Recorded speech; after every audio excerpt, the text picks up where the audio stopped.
మా educational channel విద్యా ఉద్యోగ సమాచారానికి స్వాగతం. ఈరోజు విద్యా ఉద్యోగ సమాచారానికి సంబంధించి ఆయా దినపత్రికలలో వచ్చిన వార్తలను ఒకసారి చూద్దాం. గ్రూప్ 1 కొత్త నోటిఫికేషన్కు ఆదరణ కరువు అంటూ ఒక వార్త ప్రధానంగా కనిపిస్తుంది. ఇప్పటి వరకు కేవలం 2.70 అంటే 2,70,000 దరఖాస్తులు మాత్రమే నమోదు కావడం జరిగింది. ముందుకు రాని నిరుద్యోగ అభ్యర్థులు నేటితో ముగియనున్న తుది గడువు. పాత గ్రూప్ 1కి మనకు దాదాపు 3,80,000 ఉద్యోగ అప్లికేషన్లు రావడం జరిగింది.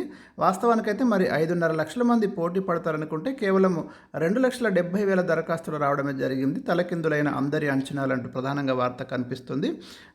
తెలంగాణ గ్రూప్ 1 నోటిఫికేషన్కు నిరుద్యోగ అభ్యర్థుల నుంచి ఆదరణ తగ్గినట్టుగా కనిపిస్తుంది. గత నెల 19న గ్రూప్ 1 నోటిఫికేషన్ జారీ కాగా అదే నెల 23 నుంచి ఆన్లైన్ దరఖాస్తుల ప్రక్రియ ప్రారంభించారు. ఈ నెల 14 వరకు అంటే ఈ రోజు వరకు దరఖాస్తుల తుది గడువుగా నిర్ణయించారు. అయితే 13 వరకు నిన్న మార్చి 13 వరకు అయితే మనకు 2,70,000 మంది అభ్యర్థులు మాత్రమే దరఖాస్తు చేసుకోవడం అనేది జరిగిందని టీఎస్పీఎస్సీ ప్రకటించింది. పాత గ్రూప్ 1 నోటిఫికేషన్ అప్పుడు మనకు 500 పోస్టులకు భారీగా 3,80,000 దరఖాస్తులు వస్తే మరి ఇప్పుడు ఇంత తగ్గిపోవడానికి కారణం ఏంటని అధికారులు కూడా ఆలోచిస్తున్నారు. ఈ లెక్కన ప్రస్తుతం గ్రూప్ 1 ఉద్యోగాలకు పోటీ పడేందుకు అభ్యర్థులు అయితే పెద్దగా ఆసక్తి చూపుతలేరనే విషయం తేటతెల్లమవుతుంది. మరి కారణము డిస్క్రిప్ట్లో ఉండడము, ప్రిలిమ్స్ మెయిన్స్ 2 దశలలో ఉండడము. కానీ ఈసారి గ్రూప్ 1లో ఇంటర్వ్యూస్ లేవనే విషయాన్ని అభ్యర్థులు ఇక్కడ ప్రధానంగా గమనించాలి. ఎవరైతే డిస్క్రిప్టివ్ టైప్ మెయిన్స్ బాగా రాస్తారో వాళ్ళైతే మరి మంచి పోస్టులు కైవసం చేసుకోవడానికి అవకాశాలు అయితే ఉన్నాయి. సో అదే మనకి గ్రూప్ 1కి సంబంధించి లేటెస్ట్ అప్డేట్ ఉంది. నెక్స్ట్ వన్ నేటితో ముగియనున్న గ్రూప్ 1 దరఖాస్తు గడువు. ఇది కూడా సేమ్ న్యూస్. ఇక 2011 కంటే ముందు డిగ్రీ పాస్ అయితే డిఎస్సికి అర్హులే అనే ఒక వార్త మనకి ఇక్కడ ప్రధానంగా కనిపిస్తుంది. డిగ్రీలో మార్కులు తక్కువగా ఉన్న విద్యార్థులకు రాష్ట్ర సర్కారు గుడ్ న్యూస్ చెప్పబోతున్నది. 2011 కంటే ముందు డిగ్రీ పాస్ అయిన అభ్యర్థులందరినీ మార్కులతో సంబంధం లేకుండా డిఎస్సికి అర్హులుగా ప్రకటించేందుకు చర్యలు చేపట్టింది. ప్రస్తుతం డిఎస్సి నోటిఫికేషన్లో డిగ్రీతో పాటు బీఈడి పాస్ అయి ఉండాలి. డిగ్రీలో ఇక్కడ ఓసీలకు 50% మార్కులు, బీసీ ఎస్సీ ఎస్టీలకు 45% మార్కులు ఉంటేనే డిఎస్సికి దరఖాస్తు చేసుకునేందుకు అర్హులు. అయితే దీనిపై కొందరు అభ్యర్థులు సుప్రీంకోర్టును ఆశ్రయిస్తే national council for teacher education NCT కొన్ని మార్పులు చేసింది. 2011 జూలై 29 కంటే ముందు, ఇక్కడ డేట్ చూడండి, కట్ ఆఫ్ డేటు మీకు 2011 జూలై 29 కంటే ముందు పాస్ అయినటువంటి వారందరూ, డిగ్రీ పాస్ అయినటువంటి వారందరూ మార్కులతో సంబంధం లేకుండా టీచర్ పోస్టులకు అర్హులేనని ఎన్సిటి ఒక గెజెట్ జారీ చేసింది. ఆ తర్వాత పాస్ అయిన వారికి ఓసీలకు 45%, ఎస్సీ ఎస్టీ బీసీ ఇతరులకు 40% మార్కులు ఉంటే సరిపోతుందని మరో ఉత్తర్వులో పేర్కొంది.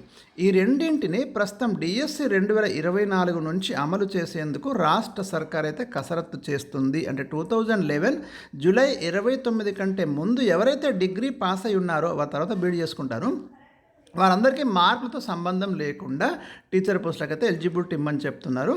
తర్వాత మీకు నెక్స్ట్ ఎన్సిటి ఇంకో గైడ్లైన్ ఏంటంటే ఆ తర్వాత పాస్ అయిన వారికి ఓసీలకు 45%, ఎస్సీ ఎస్టీ బీసీ ఇతరులకు 40% మార్కులు ఉంటే సరిపోతుందని మనకు ఎన్సిటి గైడ్లైన్స్ ఉన్నాయి. వీటిని ఈ రెండింటినీ కూడా అమలు చేయడానికి రాష్ట్ర సర్కార్ అయితే కసరత్తు చేస్తుందని మనకు తెలుస్తుంది.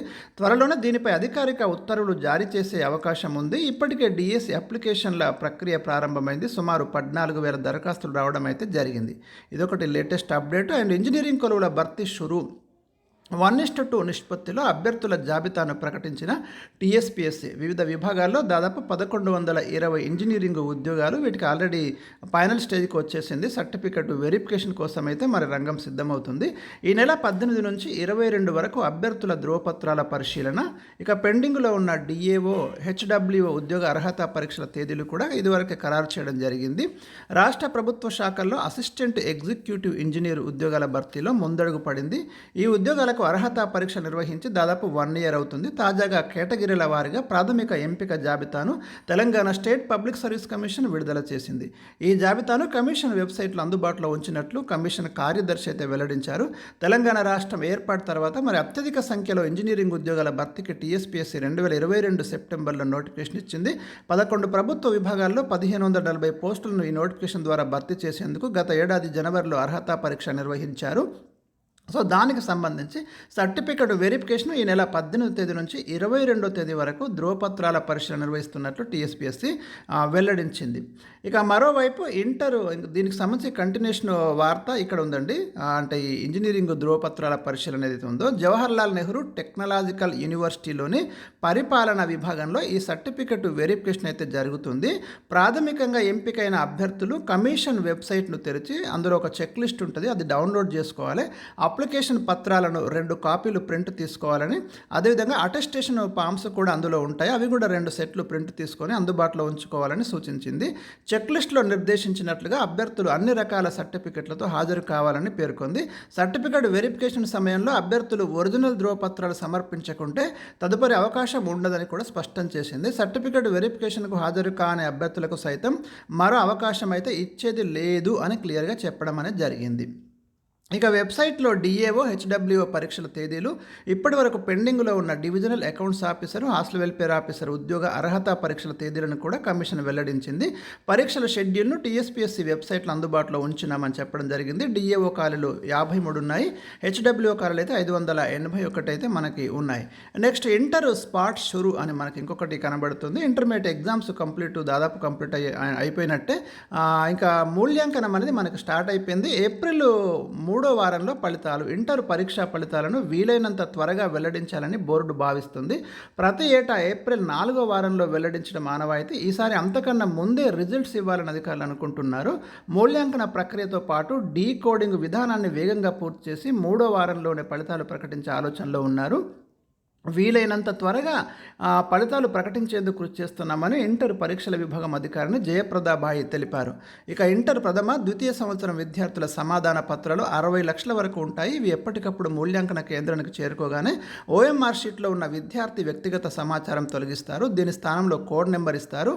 ఈ కోడింగ్ మొత్తం ఇంటర్ బోర్డుకు ఆన్లైన్ ద్వారా అనుసంధానమై ఉంటుంది. తద్వారా సమాధాన పత్రం ఎవరిది అనే విషయము మూల్యాంకనం చేసే వ్యక్తికి కూడా తెలియకుండా జాగ్రత్త పడతారు. ఆయా కేంద్రాల్లో సబ్జెక్టు అధ్యాపకులు సమాధాన పత్రాలను పరిశీలించి మార్కులు ఇస్తారు. వీటిని 3 దఫాలుగా అధికారులు పరిశీలిస్తారు. ఆ తర్వాత మార్కుల వివరాలను ఆన్లైన్ ద్వారా బోర్డుకైతే అందుతాయి. సో ఇది మనకి ఇంటర్మీడియట్కి సంబంధించి లేటెస్ట్ అప్డేటు, రిజల్ట్స్ సంబంధించి కావచ్చు, మిగతా అంశాలకు సంబంధించి. అండ్ నెక్స్ట్ ఏపీలో 2018 గ్రూప్ 1 మెయిన్స్ను రద్దు చేయడం జరిగింది. మళ్ళీ ఎగ్జామ్స్ కండక్ట్ చేయాలని హైకోర్టు అయితే ఆదేశించింది. మూల్యాంకనము నిష్పాక్షికంగా న్యాయబద్ధంగా జరగలేదని వెల్లడి. 2018 నాటి ఏపీ గ్రూప్ 1 నోటిఫికేషన్ ఆధారంగా ఏపీపీఎస్సీ నిర్వహించిన మెయిన్స్ జవాబు పత్రాల మాన్యువల్ మూల్యాంకనంలో అక్రమాలు, అవకతవకలు చోటు చేసుకున్నాయని హైకోర్టు కీలకమైనటువంటి తీర్పిచ్చింది. జవాబు పత్రాల మూల్యాంకనానికి రాష్ట్ర ప్రభుత్వం ఏపీపీఎస్సీ అనుసరించిన విధానం చట్టవిరుద్ధమని తేల్చెప్పింది. రెండోసారి, మూడోసారి చేపట్టిన మూల్యాంకనాలు చట్టవిరుద్ధమని స్పష్టం చేసింది.